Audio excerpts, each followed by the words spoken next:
इपिथेलियमचा अर्थ काय बघा. इपी शब्दाचा अर्थ तुम्हाला माहीत आहे सगळ्यांना. इपी शब्दाचा अर्थ काय असते? वर, अपॉन, कशाच्या तरी वर.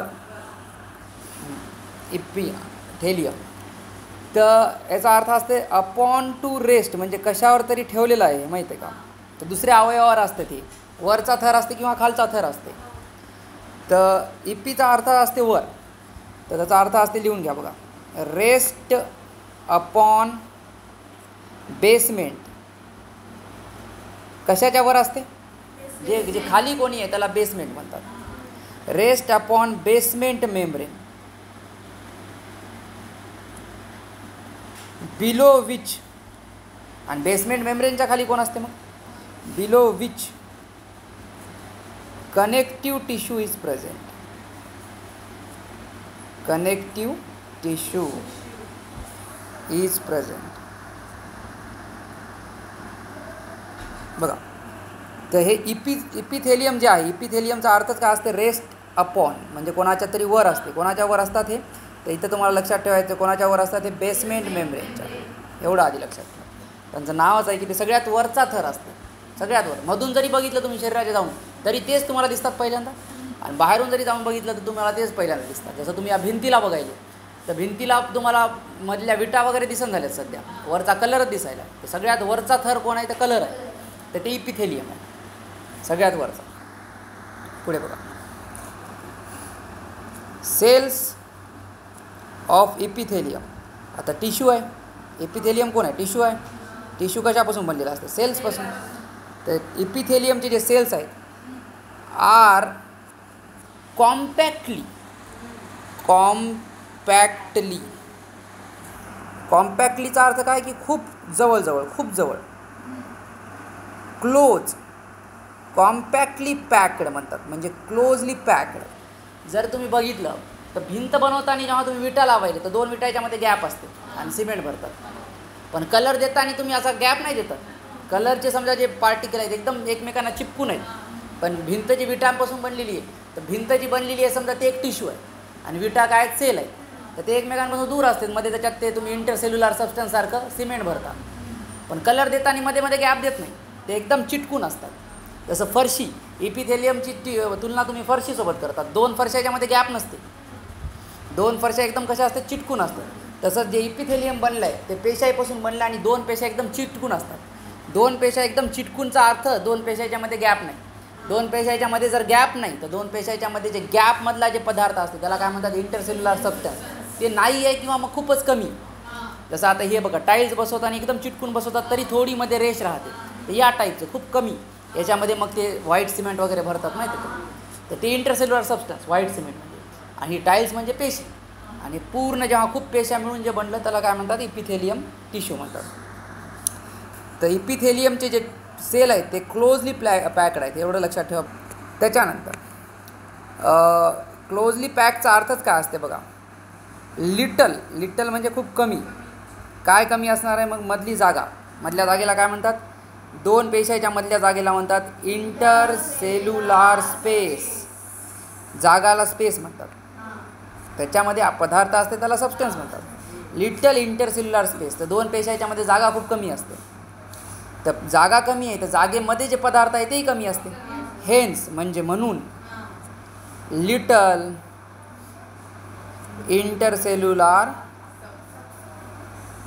Intercellular substance.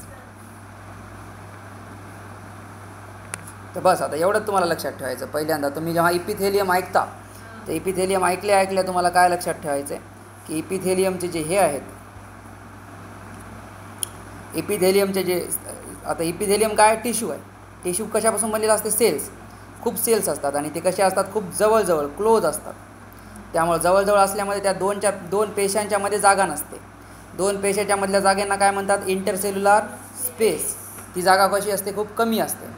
आणि मग जागेमध्ये जे पदार्थ असते त्याला काय म्हणतात? Intercellular substance. तेही कसं असते? खूप कमी असते. कमी म्हणजे लिटल.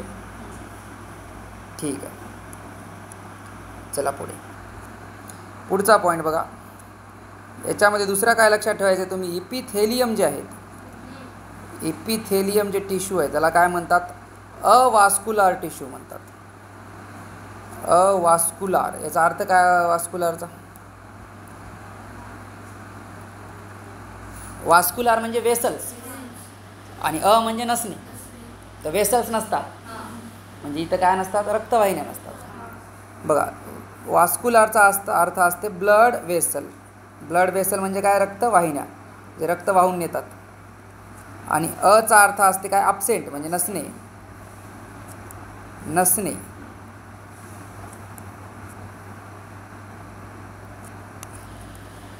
ॲब्सेंटची स्पेलिंग जर आली असती ना मला तर चांगलं झालं असतं.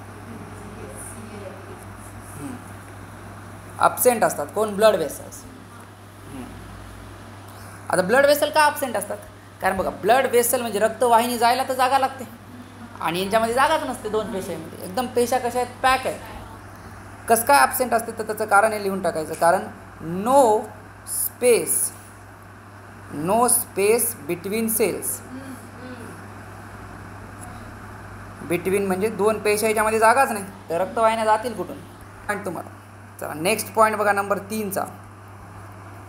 याच्यामध्ये तुम्हाला काय लिहायचं आहे, यांच्याकडं हायेस्ट म्हणजे सगळ्यात जास्त आहे. सगळ्यात जास्त काय, हायेस्ट रिजनरेशन ॲबिलिटी. रिजनरेशन म्हणजे स्वतःसारखं परत तयार करणं, आहे की नाही. रिजनरेशन प्रॉपर्टी किंवा ॲबिलिटी म्हणून. आता वर स्किन वगैरे खराब होत राहते, तर परत लगातार तयार करणं. जसं तुमचं बोट तुटलं तर परत येत नाही नवीन, पण तुमचे जे इपिथेलियमचं जे थर असते ते वर परत येते. तर तुम्ही घराच्या भिंती परत नाही बांधत, पण कलर तर परत देत राहता. तर कलरसोबत तुम्ही जेव्हा तुलना करता तेव्हा तुम्हाला चांगलं लक्षात राहते ते. कारण वरचं निघून जाते आणि परत खालून नवीन येत राहतात. तर नवीन तयार होण्यालाच काय म्हणतात, रिजनरेशन. जसं तुम्ही लहानपणी ते शिकता, एक ते प्लॅनेरिया असते, ते रिप्रोडक्शन रिजनरेशननं करते. त्याचे 2 तुकडे केले की प्रत्येक तुकड्याला परत नवीन येते ना, पूर्ण उरलेला भाग. तर रिजनरेशनचा अर्थच काय की परत येणे, खराब झाल्यानंतर. तर वरच्या काय होतात, तुमच्या पेशा खराब होतात आणि ते नंतर परत येतात, लगेच फास्ट येतात. चला आता मी डायग्राम काढतो बघा याची. तर हे तुमच्या, समजा इमॅजिन करा, हे तुमच्या इपिथेलियल टिश्यूच्या पेशा आहेत, एकदम अशा चिटकू बघा, एकदम चिटकून. त्यांच्यामध्ये जागा नाही आहे, दोन्ही पेशा एकदम चिटकून आहेत. हे आणि पेशांमधले समजा हे इमॅजिन करा, हे काय आहेत, तुमचे न्यूक्लियस, केंद्रक आहेत. त्याच्यानंतर हे इमॅजिन करा तुम्ही खाली, हे ज्याच्यावर बसलेले आहेत या पेशा, त्याला काय म्हणतात तुम्हाला सांगितलं होतं. याला काय म्हणतात, बेसमेंट, आहे की नाही. याला बेसमेंट म्हणतात त्याला. हे बेसमेंट मेम्ब्रेन आहे. आणि ते वरचं जे काय आहे ते तुमच्या काय आहेत, इपिथेलियल टिश्यूच्या पेशा आहेत, आहे की नाही. याला मी नाव देतो बेसमेंट मेम्ब्रेन.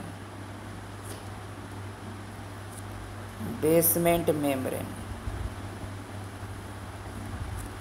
त्याच्यानंतर त्याच्या खाली, बेसमेंट मेम्ब्रेनच्या खाली तुमच्याकडे काय असते, तर रक्तवाहिनी असते. रक्तवाहिनी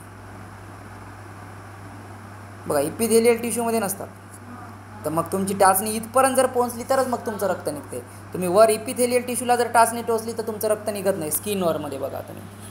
तर कारण रक्तवाहिन्या त्याच्यानंतर खाली असतात बेसमेंट मेम्ब्रेनच्या. तर याला मी नाव देतो, हे काय आहेत तुमचे लाल मी रंगाने दाखवलेले काय आहेत, ब्लड वेसल. एकदम जे बारीक ब्लड वेसल असतात त्यांना कॅपिलरी म्हणतात. ठीक आहे. त्याच्यानंतर ब्लड वेसल झाल्यानंतर त्याच्या खाली काय असते, ब्लड वेसलच्या खाली कनेक्टिव्ह टिश्यू असते. इथं खालचा थर जे असते ते कशाचं असते, कनेक्टिव्ह टिश्यू. तिथं आपण पहिल्यांदा व्याख्या करताना सांगितलं होतं की इपिथेलियल टिश्यू कोणावर बसलेला असते, बेसमेंट मेम्ब्रेनच्या. त्याच्या बिलो कोण असते, कनेक्टिव्ह टिश्यू. त्याच्या खाली कोण आहे, कनेक्टिव्ह टिश्यू आहे. ओके, ठीक आहे. आता कनेक्टिव्ह टिश्यूबद्दल त्याच्या खालच्या तुम्हाला जर हे इथला हे इपिथेलियम ज्याच्यावर बसलं आहे, जे की बेसमेंट आहे, त्याच्यावर कोण आहे, त्याच्या खाली कोण आहे, कनेक्टिव्ह टिश्यू. हे कनेक्टिव्ह टिश्यू कसं असते, हायली वास्कुलार. बघा इथं खूप ब्लड वेसल आहे, दिसायला आहेत का तुम्हाला. हायली वास्कुलारचा अर्थ काय की खूप जास्त याच्यामध्ये काय असतात, रक्तवाहिन्या असतात. ठीक आहे. आणि हे कनेक्टिव्ह टिश्यूबद्दलची माहिती आहे सगळी, जांभळ्या रंगामधली. व्हेअर पुढचा पॉईंट काय म्हणते, व्हेअर इपिथेलियम प्रेझेंट, जिथे इपिथेलियम असते, व्हेअर इपिथेलियम प्रेझेंट, जिथे इपिथेलियम प्रेझेंट असते, ऑलवेज तिथं काय पाहिजे, नेहमीच, ऑलवेज म्हणजे काय, नेहमीच कनेक्टिव्ह टिश्यू प्रेझेंटच पाहिजे. कोण असते, कनेक्टिव्ह टिश्यू प्रेझेंट असते. कशा, त्याच्या बिलो इपिथेलियम, कळलं का. तर जिथं कनेक्टिव्ह इपिथेलियमबद्दल जेव्हा आपण शिकायलो तर त्याच्या खाली नेहमीच कोणतं टिश्यू प्रेझेंट असते, कनेक्टिव्ह टिश्यू. ठीक आहे. आता नेक्स्ट बेसमेंट मेम्ब्रेनबद्दल काही पॉईंट बघा. नंबर 1चा पॉईंट काय बेसमेंट मेम्ब्रेनबद्दल, तर पहिल्यांदा हे लक्षात ठेवायचं, नॉन सेल्युलार लेअर आहे, म्हणजे जे बनलेले आहेत ते पेशापासून बनलेले नाही आहे, या पेशा नाही आहेत, कळलं का. इथं बघा मी काही पेशी दाखवली नाही आहे. नॉन सेल्युलार मेम्ब्रेन, तर सेलपासून नाही बनलेली आहे, तर नॉन सेल्युलार लेअर आहे, म्हणजे पेशीपासून बनलेला थर नाही आहे. मग कशापासून बनलेला आहे, मेड ऑफ, कशापासून बनलेला आहे हे, ग्लायकोप्रोटीन्स.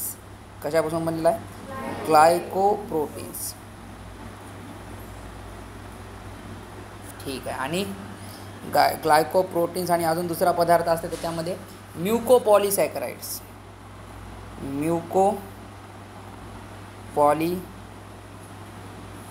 अरे यार इथं खाली पेन, सॅकराइड्स काय स्पेलिंग, हां बरोबर.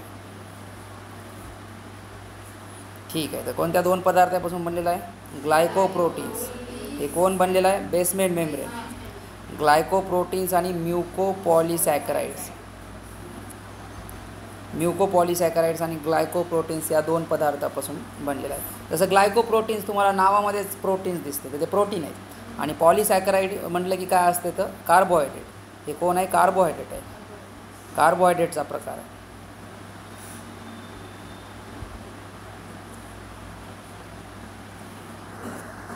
या कनेक्टिव्ह टिश्यूमध्ये जेवढे आपण पॉईंट लिहिले, काय काय लिहिलं, कनेक्टिव्ह टिश्यू कसं असते, हायली वॉस्क्युलर.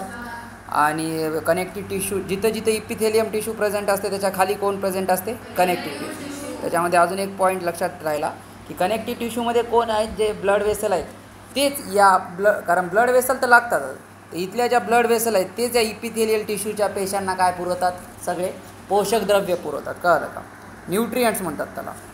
तर बघा लाईन काय आहे, थ्रू द ब्लड वेसल्स म्हणजे रक्तवाहिन्या, आणि थ्रू म्हणजे रक्तवाहिन्याद्वारे, ऑफ, रक्तवाहिन्या कुठं प्रेझेंट आहेत, कोणामधल्या आहेत त्या रक्तवाहिन्या, कनेक्टिव्ह टिश्यू.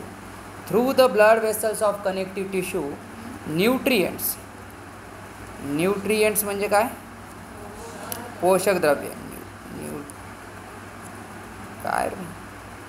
न्यूट्रियंट्स. हां, न्यूट्रियंट्स जसे की कोणते असतात, न्यूट्रियंट्स म्हणजे कार्बोहायड्रेट्स, प्रोटीन्स वगैरे, विटॅमिन्स, न्यूट्रियंट्स. आणि अजून काय, ऑक्सिजन. आणि अजून दुसरे काही पदार्थ जसे हार्मोन असतील, काही एन्झाईम असतील, ETC, ते सप्लाय करतो आपण. सप्लाय म्हणजे काय करतो, पुरवतो. कोणाला, सप्लाईड टू, कोणाला पुरवतो आपण, इपिथेलियम टिश्यूच्या पेशांना, इपिथेलियमला, कारण त्याच्याकडे ब्लड वेसलचा सप्लाय नाही ना. ब्लड वेसलचा सप्लाय कोणाकडे, हे लक्षात ठेवा, ब्लड वेसलचा सप्लाय कनेक्टिव्ह टिश्यूकडे. म्हणून मग जिथं जिथं तुमच्याकडे काय आहे, इपिथेलियल टिश्यू आहे, तिथं तिथं कोण असावं लागते, कनेक्टिव्ह टिश्यू असावं लागते. कारण इपिथेलियमकडे स्वतःचा ब्लड वेसलचा सप्लाय नाही आहे. आणि जर ब्लड तर पाहिजेच, कारण ब्लड वेसल्समधूनच सगळं तुमच्या शरीरातलं ऑक्सिजन वाहून नेते आणि न्यूट्रियंट्स वाहून नेतात. जी पेशी जिवंत आहे त्यांना ऑक्सिजन आणि ग्लुकोज तर लागतेच एनर्जीसाठी. तर मग हे ग्लुकोज आणि ऑक्सिजन कोणाद्वारे पुरवले जाते, ब्लड वेसलद्वारे. पण त्यांच्याकडे ब्लड वेसल्स नाहीत, कोणाकडं, इपिथेलियम टिश्यूकडे. तर मग त्यांना आता कसं भेटणार ऑक्सिजन आणि काय, ग्लुकोज वगैरे. तर त्यांच्या खाली कोण असते, कनेक्टिव्ह टिश्यू प्रेझेंट असतात, आणि त्याच्यामध्ये ब्लड वेसल असतात, आणि तिथून मग ते त्यांना वर पुरवतात त्यांच्या पेशाला, बेसमेंट मेम्ब्रेनच्यामधून. NCERT बघा, epithelial tissue, we commonly refer to an epithelial tissue. बघा, कॉमनली आपण इपिथेलियल टिश्यूला काय म्हणतो, इपिथेलियम म्हणतो. आणि त्याचं प्लुरल म्हणजे अनेक वचन जर म्हणायचं असेल तर इपिथेलिया आहे. है ना. This tissue has a free surface. तर याचा अर्थ काय फ्री सरफेसचा? जसं बघा तुम्ही की मी जसं तुम्हाला उदाहरण दिलं भिंतीचं. भिंत बनवताना तुम्ही विटा लावल्यात, तर विटा दिसतात का कधी तुम्हाला? दिसतच नाहीत भिंतीमध्ये. म्हणजे त्याचा फ्री सरफेसच नाही, म्हणजे एका साईडनं मोकळं नाही येते. इपिथेलियलचं सगळ्यात लास्टचं असते, त्यामुळे एक त्यांचं सरफेस कसं असते? फ्री असते. या लाईनचा अर्थ असा आहे बघा, या लाईनचा. हे जसं तुम्ही इथं आले, कुठं मी आकृती काढली होती, दिसायला तुम्हाला? या सरफेसला त्याला म्हणतात फ्री सरफेस. कळलं का? कारण याच्या बाहेर काहीच नाही ना, हे मोकळा पृष्ठभाग आहे. जसं तुमची फरशी असते, हे फरशी वरच्या साईडनं फ्री सरफेस आहे, फरशीचा खालचा बाजू फ्री नाही, त्याच्या खाली खाली खाली मग काहीच नाही, ते तुम्हाला दिसणंच झालं आहे. तर तसंच बघा, हे कनेक्टिव्ह टिश्यू, ब्लड वेसल्स यांचा एकही सरफेस फ्री सरफेस नाही, कारण त्यांच्या वरही कोणीतरी आहे आणि त्यांच्या खाली पण कोणीतरी आहे. पण इथं कलरचं जसं मी तुम्हाला म्हटलं की सगळ्यात बाहेर तुमच्या भिंतीचा कोणता थर असते? कलर. तर कलरचा एक थर कसा आहे? जे कलर भिंतीच्या साईडनं आहेत, जे कलरचे ॲटम, ते तर फ्री नाही आहेत, पण जे बाहेरच्या साईडनं आहेत त्यांचा सरफेस कसा आहे? फ्री सरफेस आहे. तर हे या लाईनचा अर्थ झाला. तर एक सरफेस यांचा नेहमी फ्री असते, मधून असो का बाहेरून असो. शरीराच्या मधूनही एक असतात ना ते इंटरनल लाईनिंगमध्ये. तर बघा, has a free surface which faces either a body fluid. बघा, मधून असेल तर मग त्याला त्या फ्री सरफेसला कोण लागते? बॉडीचे फ्लुईड लागतात. जसं ब्लड वेसलच्या मधून इपिथेलियम असते आणि त्याच्यावर कोण पडलेलं असते? ब्लड पडलेलं असते. तर मग ते बॉडीचं फ्लुईडच झालं, ब्लड. किंवा मग तुमचं आता लहान आतडे, लहान आतडच्या मधलं पूर्ण लाईनिंग म्हणतात, लाईनिंग पूर्ण इपिथेलियम आहे, तिथं सगळे पाचक रस ते असतात. तर मग त्या सरफेसवर कोण पडलेलं आहे? जसं मी आता जर पाणी मारलं या भिंतीला तर ते विटायला नाही लागत, वरच लागते ना. तर मग ते जे फ्री सरफेस आहे त्याच्यावरच कोण पडलेलं असते? Body fluid. मधल्या साईडनं जे असते फ्री सरफेस आहे, आणि बाहेरच्या साईडने जे स्किन असेल तर मग ते कोणाला फेस करते? आउटसाईड एन्व्हायरमेंटला. बाहेर तुमची पूर्ण जे स्किन आहे, सगळ्यात बाहेरचा थर. जेव्हा तुम्ही हे बोट इकडं लावता तर इपिथेलियमला टच करायला, इपिथेलियमला टच करायला. बाकी कोणी तुमच्या ब्लड वेसलला कनेक्ट नाही करत, किंवा तुमच्या कनेक्टिव्ह टिश्यूला नाही कनेक्ट करत. तुम्ही जेव्हा दोन बोट एकमेकांना टच करायला तर इपिथेलियमला टच करायला. तर हे सगळ्यात बाहेरचा थर जे आहे ते फ्री सरफेस आहे. And that's provides a covering. तर मग ते कवरिंगसारखं काम करते, ऑर अ लाईनिंग, किंवा मग लाईनिंगसारखं काम करते for some part of the body. बाहेरून कवरिंग आणि मधून lining. The cells are compactly packed. आत्ताच पाहिलं आपण की सेल एकदम कशा असतात? एकदम एकमेकांच्या जवळ असतात, त्यालाच काय म्हणतात? कॉम्पॅक्टली पॅक्ड. आणि जवळ असते तर मध्ये जागा नसते, तर म्हणून त्याला काय म्हणतात? With little intercellular matrix. आता हे मॅट्रिक्स शब्द येत राहते नेहमी. जे दोन पेशाच्या मधली जी जागा आहे त्याच्यामध्ये जे पदार्थ आहे त्याला मॅट्रिक्स म्हणतात, जागेला म्हणत नाहीत. जागेला इंटरसेल्युलार स्पेस म्हणतात, जागेमध्ये जे पदार्थ आहे त्याला मॅट्रिक्स म्हणतात. तर मग जे आता जागा कमी आहे तर मधला पदार्थही कमी आहे. जसं आपण लिहिताना नेहमी शब्द वापरला इंटरसेल्युलर सबस्टन्स, यांनी त्या सबस्टन्सच्या जागी काय शब्द वापरला? Matrix. There are 2 types of epithelial tissue. आता इपिथेलियमचे मेनली 2 प्रकार आहेत म्हणते. एक आहे सिम्पल इपिथेलियम. कोणता इपिथेलियम? आणि एक आहे कंपाऊंड इपिथेलियम. तर 2 मेन प्रकार आहेत म्हणते. पुढे बघा, एकदा वाचूनच घेऊ नंतर शिकवतो. सिम्पल इपिथेलियम जे आहे is composed of a single layer. याचा अर्थ काय? की एकच थर आहे पेशांचा. ज्या सगळ्यात बाहेरच्या पेशा आहेत त्यांनाच काय म्हणतो आपण? इपिथेलियम. आणि आता त्याच्या खाली लगेच दुसऱ्या पेशा चालू होतात. म्हणजे एकच थर जर बनलेला आहे, एकच याच्या खाली पण जर इपिथेलियम असल्या असत्या, म्हणजे 2 थर 3 थर, तर त्याला काय म्हणतात? Compound epithelium. पण एकच थर जसं आहे तर त्याला काय म्हणतात? Simple epithelium. जसं तुमची फरशी झाली, एकच थर असते, फरशीच्या खाली परत फरशी नसते, त्याच्या खाली परत फरशी नसते. सगळ्यात वरचा थर काय असते? तुमच्या घरात फरशी असते, तर एकच फरशी असते, त्याच्या खाली परत दुसरी फरशी नाही. तर फरशीला काय आपण तुलना करायलो? इपिथेलियमच्या सेलसोबत. आणि त्याच्या खाली मग ते चुर्री वगैरे दुसरा माल आहे, म्हणजे दुसऱ्या टिश्यू, म्हणजे दुसऱ्या पेशा.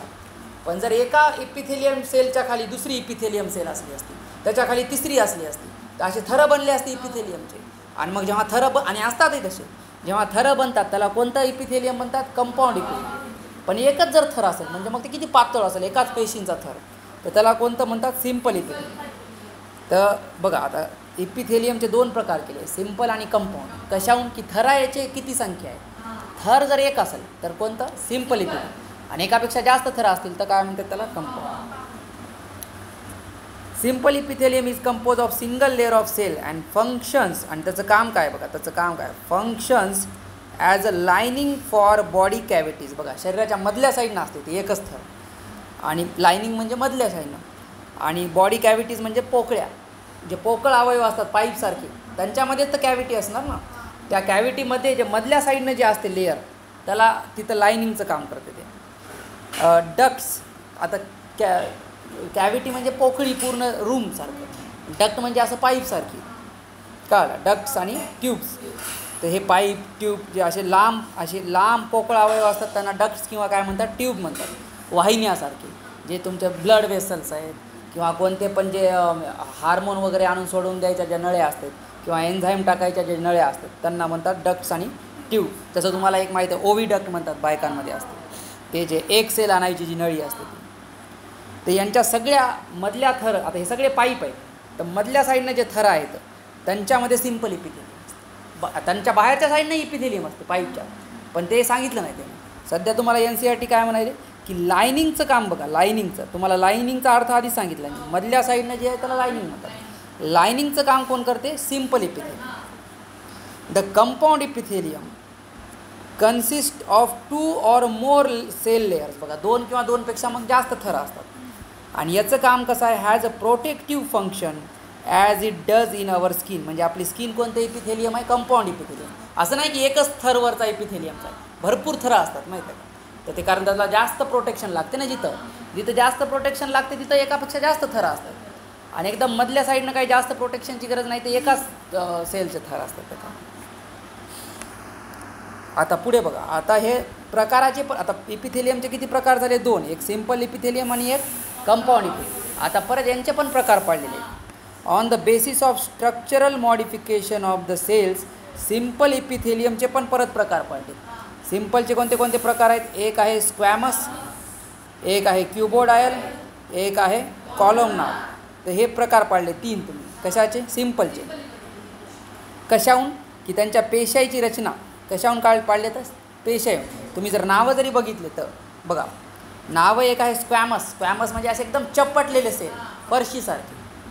एक आहे क्युबोडायल म्हणजे थोडेसे असे चौकटसारखे, असे जे तुमचे ठोकळे कसे असतात तसे. आणि एक आहे कॉलमनार म्हणजे असे उभे खंब्यासारखे. तर बघा इथं तुम्हाला दिसते, हे बघा हे स्क्वॅमस आहे एकदम चपटलेलं बघा. हे थोडे ठोकळे क्यूबसारखे दिसायचे, आणि हे बघा यांची उंची किती दिसायची तुम्हाला, हे टॉल आहेत म्हणजे हे काय कॉलमनार आहे.